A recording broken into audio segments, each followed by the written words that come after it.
To classic compounders once again. और आज हम लोग देखने जा रहे हैं सबसे बेसिक चीज की जो स्टॉक होता है उसको एनालाइज कैसे करते हैं, अलग अलग एनालिसिस जो होता है उसमें क्या डिफरेंस होता है, क्या फर्क पड़ता है यदि हम टेक्निकल एनालिसिस करते हैं या क्या फर्क पड़ता है जब हम फंडामेंटल एनालिसिस करते हैं, दोनों के बीच में क्या समानता है, क्या डिफरेंस है, दोनों किसको जानना चाहिए, कौन फंडामेंटल एनालिसिस कर सकता है, कौन टेक्निकल एनालिसिस कर सकता है। तो ये सारी चीजों को हम लोग आज देखने जा रहे हैं इस वीडियो में। तो चलिए वीडियो को शुरू करते हैं। और आप उससे पहले आपको एक इन्फॉर्मेशन देना था कि 15 नवंबर 2021 से हमारा जो बैच स्टार्ट हो रहा है टेक्निकल एनालिसिस का, आप उसको ज्वाइन कर सकते हैं। टेलीग्राम चैनल आपको लिंक में मिल जाएगा, वहां पे आप पता कर सकते हो कोर्स के बारे में, या फिर हमारे दिए हुए नंबर पे आप संपर्क कर सकते हो, ईमेल कर सकते हो हमें, या हमारे ऑफिस विजिट कर सकते हो, जो कि एड्रेस भी आपको मिल जाएगा डिस्क्रिप्शन बॉक्स में।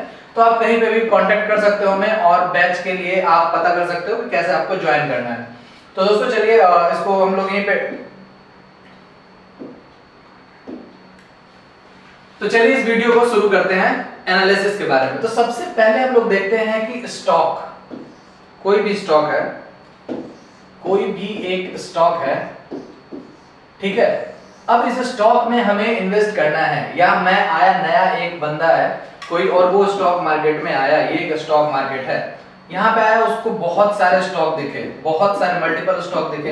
अब वो किस में मतलब इन्वेस्ट करेगा, उसके पास तो कंफ्यूजन हो जाएगा उसको। इतने आप बाजार गए, आप मान लो कि आपको टीवी खरीदनी है, आप गए मार्केट में, तो बहुत सारे टीवी के ऑप्शंस है आपके पास। तो आप सबसे पहले किसी भी टीवी की कंपनी या टीवी के ब्रांड को जानने की कोशिश करोगे कि किसमें क्या पिक्सल्स आ रहा है, जो क्वालिटी है, एचडी क्वालिटी है या कैसी है, या फिर इलेक्ट्रिसिटी कितना लेती है, आजकल के टाइम पे स्टार कितने हैं, मतलब इलेक्ट्रिसिटी सेव करती है या नहीं, मतलब करती है, ये सारी चीजें देखते हैं। तो वैसे ही हम लोग जब स्टॉक मार्केट में एंटर करते हैं तो किसी भी स्टॉक को खरीदने से पहले हमें एनालाइज करना पड़ता है, या एनालाइज करना चाहिए। यदि नहीं करते हैं तो गलत करते हैं, बट हमें करना चाहिए एनालाइज, क्योंकि कुछ भी हम खरीदने जा रहे हैं, हमारे पैसे लग रहे हैं उसमें, तो वो चीज कैसी है, वो चीजें पता होना चाहिए हमें, ठीक है। तो वो चीज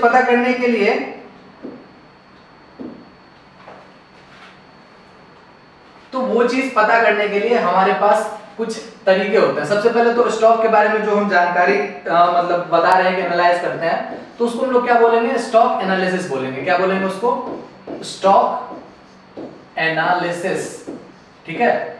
इसको बोलेंगे हम लोग स्टॉक एनालिसिस। तो स्टॉक एनालिसिस के कुछ तरीके होते हैं। तो मेनली जो तरीके होते हैं वो दो तरीके होते हैं। कौन कौन से तरीके होते हैं?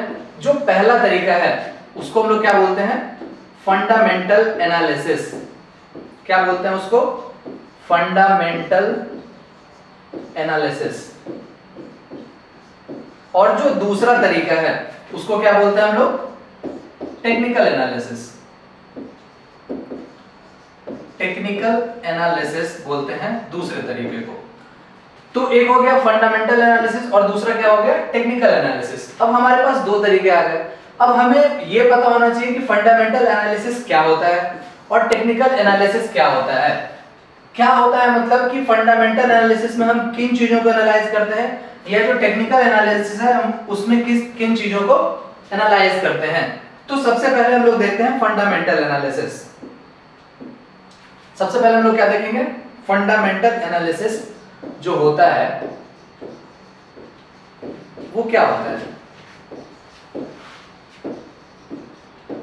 फंडामेंटल एनालिसिस क्या होता है? तो फंडामेंटल एनालिसिस जो होता है, ये आपको नाम से ही पता चल रहा है, फंडामेंटल, किसी चीज के बारे में बेसिक चीजें पता होनी चाहिए। अब जैसे मैं रिलायंस इंडस्ट्रीज का स्टॉक है, ठीक है, एक एग्जांपल ले रहे हैं हम, रिलायंस इंडस्ट्रीज का एक स्टॉक है। अब इसके बारे में हमें फंडामेंटल एनालिसिस करनी है। तो फंडामेंटल एनालिसिस का मतलब क्या होता है? फंडामेंटल एनालिसिस का मतलब क्या हुआ कि हम देखना चाहेंगे कि रिलायंस इंडस्ट्री जो काम करती है वो क्या काम करती है। रिलायंस इंडस्ट्री मान के चलते हैं कि पेट्रोलियम के सेक्टर में काम करती है, या बोल सकते हैं टेलीकॉम के सेक्टर में काम करती है, ठीक है। तो ये इस क्षेत्र में काम करती है। पिछले कुछ सालों के परफॉर्मेंसेस कैसे हैं उनके, फंडामेंटल चीजें, मतलब ये क्या करती है, इसमें जो कर रही है उसमें प्रॉफिट है या नहीं है, मार्केट में उसका क्या डिमांड है, सब वो है। तो ये चीजें देखने के लिए हम लोग क्या करते हैं, फंडामेंटल एनालिसिस। तो फंडामेंटल एनालिसिस की यदि हम लोग बात करें तो इसके अंदर मेनली हम लोग क्या देखेंगे कि फंडामेंटल एनालिसिस के अंदर मेनली हम लोग क्या देखेंगे किसी भी कंपनी का बैलेंस शीट देख लेंगे, ठीक है। उसके बाद क्या देख लेंगे, प्रॉफिट लॉस अकाउंट देख लेंगे, उसके कुछ रेशियोज देख लेंगे, जो फाइनेंशियल रेशियोज होते हैं जिनका बहुत इंपॉर्टेंस होता है, तो फाइनेंशियल कुछ रेशियोज देख लेंगे, ठीक है। किस सेक्टर में काम करती है, कितना प्रॉफिटेबल है, उसका रिटर्न ऑन इक्विटी क्या है, या मतलब रिटर्न कैसा है उस कंपनी का, कैसा परफॉर्म कर रही है, ये सारी चीजें, यानी कि हमें कंपनी के बारे में फुल डिटेल पता होनी चाहिए या पता करनी होती है हमें फंडामेंटल एनालिसिस में। तो जो फंडामेंटल एनालिसिस करते हैं उन लोगों को हम लोग क्या बोलते हैं, फंडामेंटल एनालिस्ट बोलते हैं। आपको बहुत सारे जब आप CNBC 18 देखोगे या कोई भी स्टॉक मार्केट रिलेटेड न्यूज देखोगे तो आपको बहुत सारे उसमें फंडामेंटल एनालिस्ट आपको मिल जाएंगे, जो कंपनी का रिव्यू करते हैं कि ये कंपनी क्या कर रही है और कैसा इसका परफॉर्मेंस है।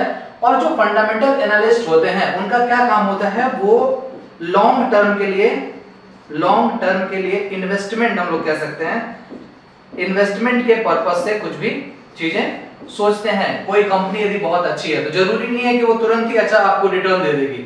मान के चलो कोई XYZ कंपनी है, उसमें यदि आपको बहुत अच्छी कंपनी है तो वो आने वाले 10 सालों में आपको काफी अच्छा रिटर्न दे देगी, बट हो सकता है अगले महीने वो गिर जाए बहुत ज्यादा, क्योंकि करंट मार्केट का सिनेरियो कुछ भी हो सकता है। तो जो फंडामेंटल एनालिसिस है वो सिर्फ कंपनी की डिटेल देखती है, कंपनी के बैलेंस शीट, जो प्रॉफिट लॉस अकाउंट्स है, फाइनेंशियल रेशियोज है, उन सब के बेसिस पे कुछ कैलकुलेशन करती है और अपने एनालिसिस के बेस पे वो लॉन्ग टर्म के लिए इन्वेस्टमेंट के लिए कुछ हमें गाइड करती है कि हाँ ये चीज हम ले सकते हैं, इस कंपनी के अंदर ले सकते हैं।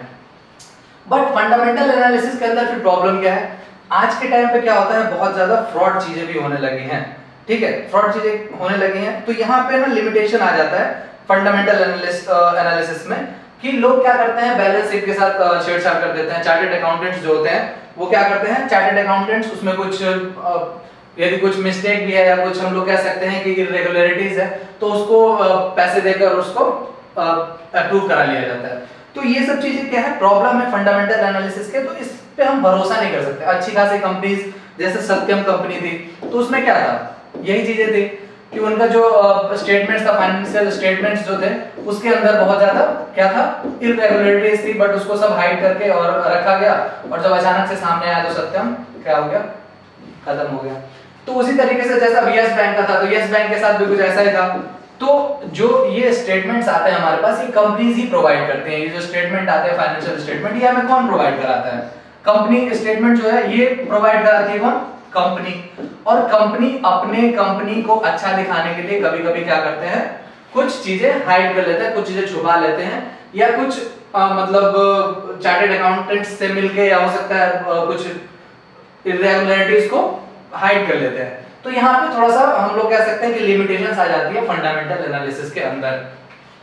तो फंडामेंटल एनालिसिस देख लिया आप लोगों ने। अब हम लोग जो दूसरा एनालिसिस का पॉइंट था, अब उस चीज को हम लोग देखने की कोशिश करते हैं कि दूसरा जो एनालिसिस था यानी टेक्निकल एनालिसिस वो क्या होता है, ठीक है। तो टेक्निकल एनालिसिस क्या होता है,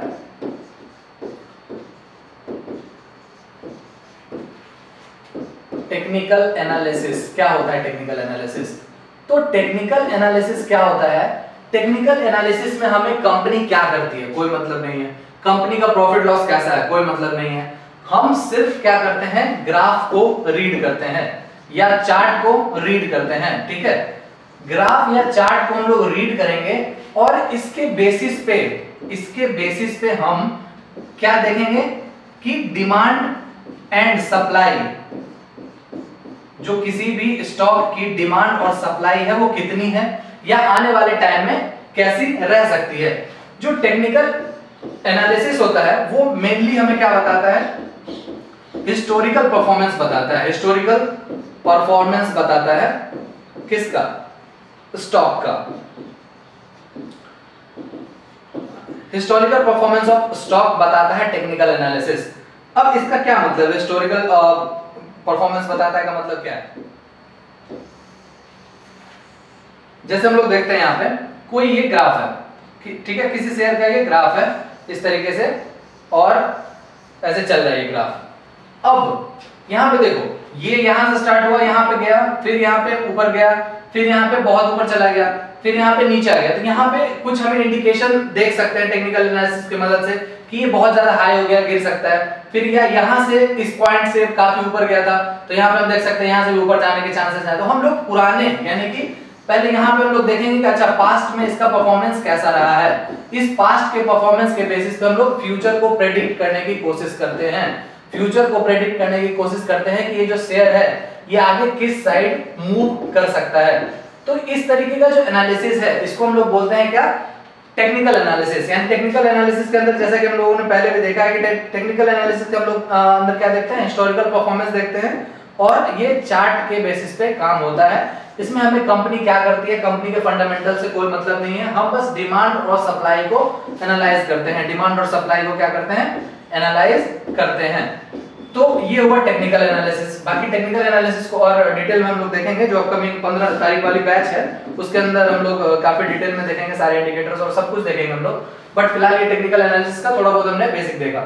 तो जो ये टेक्निकल एनालिसिस है ये किस काम आता है, टेक्निकल जैसे लॉन्ग टर्म के लिए मैंने बताया कि फंडामेंटल एनालिसिस का काम आता है लॉन्ग टर्म के लिए, तो वैसे ही जो टेक्निकल एनालिसिस है वो किस टर्म में आता है, ये भी लॉन्ग टर्म में भी काम आ सकता है। टेक्निकल एनालिसिस जो है, टेक्निकल एनालिसिस लॉन्ग टर्म में भी काम आ सकता है, क्योंकि ये हमें एक परफेक्ट टाइमिंग बताता है कि किस समय हम बाई करें शेयर को। मान लो कि हमें इन्वेस्टमेंट करना है, हमने देख लिया फंडामेंटल, हमने देख लिया काफी सही लग रहा है हमें फंडामेंटल, हमें इन्वेस्टमेंट करना है, बट उस शेयर का प्राइस जो अभी वो काफी हाई है, बहुत ज्यादा हाई है, तो हम अभी तो नहीं करेंगे, थोड़ा सा डाउन आने देंगे, थोड़ा सा करेक्शन होने देंगे, उसके बाद हम लोग उसमें बाय करेंगे। तो ये जो चीजें हैं ये देखने के लिए हम लोग क्या करेंगे, टेक्निकल एनालिसिस का इस्तेमाल करेंगे। तो ये टाइमिंग बताता है हमें सबसे पहले कि इन्वेस्टमेंट कब करना है, ठीक है, when we have to invest, ये चीज बताता है टेक्निकल एनालिसिस, जो कि सबसे ज्यादा पावरफुल वेपन है कि व्हेन टू इन्वेस्ट, ये बताता है टेक्निकल एनालिसिस। गलत सारी हो सकती है, फंडामेंटल एनालिसिस भी गलत हो सकती है, टेक्निकल भी गलत हो सकती है, बट हमें कब खरीदना है इस चीज का जो ज्यादा एक्यूरेट हमें अनुमान देगा वो कौन देगा, टेक्निकल एनालिसिस देगा। तो ये टेक्निकल एनालिसिस हो गया।